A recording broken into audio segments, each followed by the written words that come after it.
Hello, in this video, we're going to show the basics of how our API works.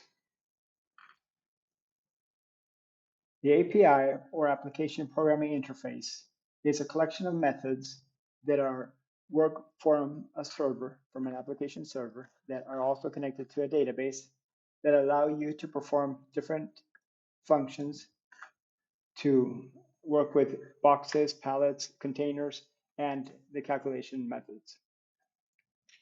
To log in, we will use a login name and a password.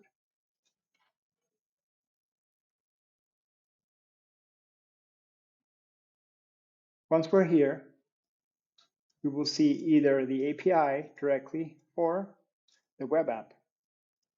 You can tell the difference because the web app is black at the top at the heading, and the API documentation is blue. So here in this web app, we have different sections. We have a material sections where you can see a list of corrugated boards.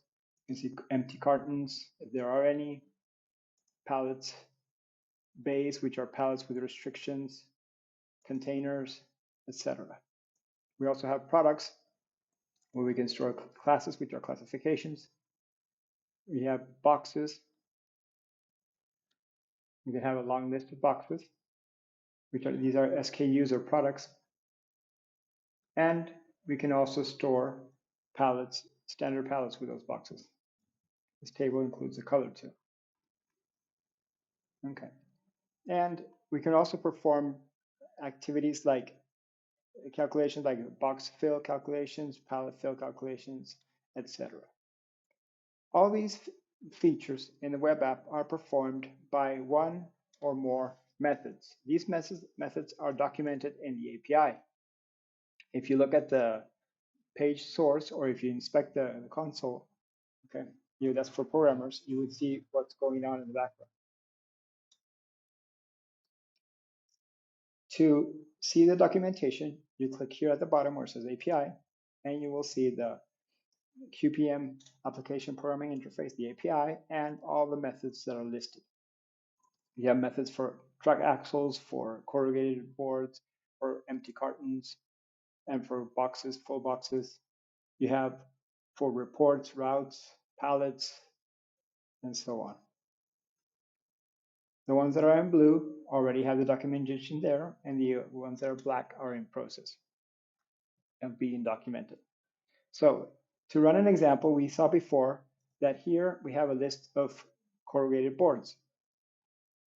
It shows the ones that have been stored in the database, and it even has one that is considered as default. We have an API for that. We have a method for that. We click on API, we go to the boards section, and we see one that says list boards per site. That's the one that was used before to populate that table. So if we click here, we will see the explanation of the API method.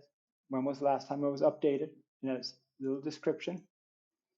And then we have URLs, which are like web pages or web links where you can add the data, where the programmer can add the data. And you have a place where you can test the API method. So let's do some quick testing here. We will select the input. In this input, here we have a name of a data source, and we have a name of a site. We can grab this text here, copy it, and we go look for our text editor. We paste it, and we can change the values. In this case, this is QPM CalcDB, and the name of the site, this is San Jose. San Jose. If we copy this input, this is a JSON object. If we copy this input, we paste it here in this section, and we click on list, we will have an output. And this output is a list of boards. Okay.